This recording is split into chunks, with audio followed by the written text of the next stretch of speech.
Shalom, shalom. Welcome back to my Glory to Jah channel. Be sure to hit the like and subscribe so you can get more content. This is a pretty good video I'm going to put up on here. This video is about, is smoking weed a sin? Now, this is the first video. I'm sure I'm going to put more other videos to really break it down. But this video isn't just about smoking weed. It's also about other drug use as well. Now, this video, in no way am I trying to support drug use or telling people to go ahead and take it. I'm not condoning drug use in any way. I'm not saying it's a good thing.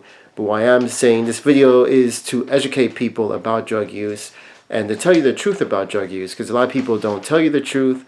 They just gather the information they need and sweep it under the rug. Most people who have that idea, they have a carnal mindset. The people who take these type of things, psychedelics and stuff, they have a carnal mindset. They're not spiritually minded for Jehovah, for Yahweh. It says in Romans chapter 8, verse 6 and through 9, to be spiritually minded for Christ. And a lot of people, they're not spiritually minded for Him. Or they don't believe in Jehovah. They think it's a way to explore their consciousness, their inner mind, and stuff like that, right? But let's look at what the Bible says about it in the book of Genesis, chapter 1, verse 29 to 30. And God said, Behold, I have given you every herb bearing seed which is upon the face of all the earth, and every tree in which is the fruit of a tree yielding the seed. To you it shall be for meat. What meat basically stands for is eat. A lot of people like to twist it around. What God means is that, yes, cannabis has a purpose on this earth, but it wasn't meant to be smoked. That's the whole thing. Nothing is meant to intoxicate your body. You know, it says so in the Bible. We're not supposed to intoxicate ourselves. And Jehovah Yahweh, He's not a God that contradicts Himself. He's not going to tell you, don't defile your body, and then tell you to defile your body. So that's how you know people like to twist the Bible around to fit what they want out of their lives. All herbs and plants and everything that we take is supposed to be used for medical purposes, you know, like ointments and stuff like that. It's not supposed to be taken to intoxicate yourself. Yeah, another word for these substances is called entheogens.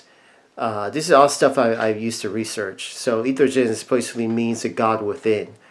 But if you think about it, and people like to say that we're exploring the God within, but if you think about it, right, there's a Bible verse that talks about it, First Corinthians chapter 3, verse 16.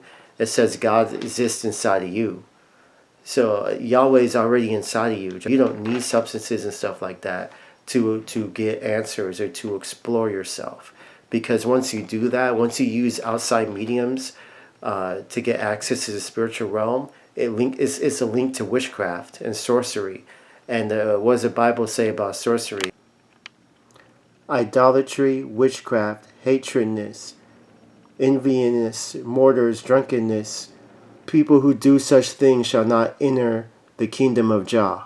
The first ever drug use actually was Adam and Eve. Jehovah told them, do not eat from the tree of good and knowledge. Right? That was, you know, and you know if you disobey Yahweh, it's a sin. So Yahweh told the Adam and Eve, don't eat from the tree of knowledge, and they ate the forbidden fruit. Their eyes became open, and they realized that they were naked and everything. And so it angered Yahweh, because of course, not only did they eat from the fruit, they disobeyed His orders. This video, I actually have a few other videos I'm going to add here. It's more of a interview. I have videos of Terrence McKenna, and I have videos of Joe Rogan. So we're going to hear what they have to say, and I'm going to break what they have to say down.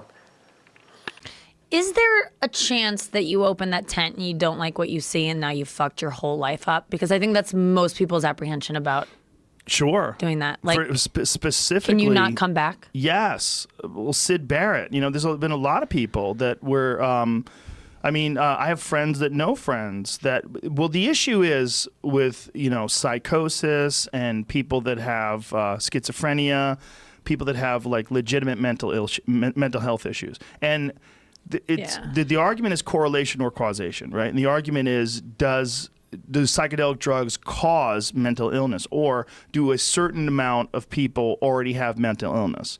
And I think it's much more likely that the percentage of people that are schizophrenic remains static. Because if you look at it like this, the number of people who smoke marijuana who are also schizophrenic mirrors the number of people who are schizophrenic, period. So it's not that marijuana causes schizophrenia. It's a 1 out of 100 or whatever the number is. They just have this issue. And for those people, it's critical that they avoid psychedelic drugs, that they avoid marijuana, and probably even alcohol, or maybe a bunch of other psychotropic drugs as well, because you've got an imbalance. Just like someone who has a liver disease has an imbalance, just like someone who has a lung disorder can't breathe well, someone has cystic fibrosis, or someone who has any number of diseases. You got to kind of think of it that way. Yeah. There's an ailment of the mind. And so if you add this unknown element to that ailment, like 5 grams of dried mushrooms, like, whoa, who the fuck knows what could happen? You might never come back. And then there's the question, the other part of your question is it possible you could open that tent and not like what you see and fuck up your life? Yes. Yes, even if you don't have schizophrenia or a mental disorder, you might have a view of the world that's untenable with the experience that you have under the influence of psychedelics. But that might mean that your view of the world is bullshit. As you were saying how people who were pre-exposed to mental illness shouldn't be taking it, but you got to understand, well, that's a whole different video I'm going to put on there, because my viewpoints is it's not mental illness, it's a spiritual illness. People who have mental illness, they have demons that causes the chemical imbalance in their brain. But that's a whole different video I'm going to talk about later in the future. He was also saying how it opens your people's different viewpoints of the world. But like I mentioned earlier, Yahweh exists inside of you. And once you realize about spiritual warfare, your whole viewpoint of the world will be changed anyway. So also he was talking about, all that stuff linked to bad trips and stuff like that. And which is why you shouldn't be taking it anyway. Because it does change your mind. It does alter your mind, and it makes you view the world the way you shouldn't be viewing it. Here's another clip I'm going to give you. This is about Terence McKenna, what he has to say. In the minds of the people, the word drugs, which was once used as healing medications, and still drug companies that make, Tylenol are considered very legitimate. Well, so it's a kind of a paradox, isn't it? Drugs mean that which cures us and the greatest social problem of the generation. So there, right there, you see the schizophrenia involved in thinking about drugs. Apparently there are good drugs sanctioned by science and medicine, and bad drugs used by brown people in strange rites and growing in unusual plants in distant parts of the world. This kind of thinking, because it's naive, leads, of course, to social problems and bad politics and bad social policy. So there's no such thing as good drugs or bad drugs. In my opinion, all drugs are bad. You can be addicted to alcohol, you can be addicted to Advil or Tylenol just as much as you can be addicted to the illegal drugs that are illegal. So, everything on this earth that that Yahweh put, the natural substances, that's what we need to be healing ourselves. We don't need to be going to pharmaceutical companies just to, make them rich, because most of the time the drugs that they have over the counter, they're not good for you either. So that's my viewpoint on what Terence McKenna had to say. All that said, in my conclusion, I believe that one of the main reasons why my cannabis is illegal. Well, cannabis isn't good. It's illegal under God's law, and all these other substances. Is that if it gets into the wrong hands, people can use that to their advantage to do harm to other people, as a form of kind of like mind control and witchcraft and wizardry to hurt other people.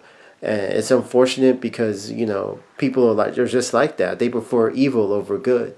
So they want to, some people just get a kick out of bringing other people down, So that's my 2 cents on that. And like I said, taking those substances gets you off the will of God. It gets you off of what Jehovah wants you to do out of your life.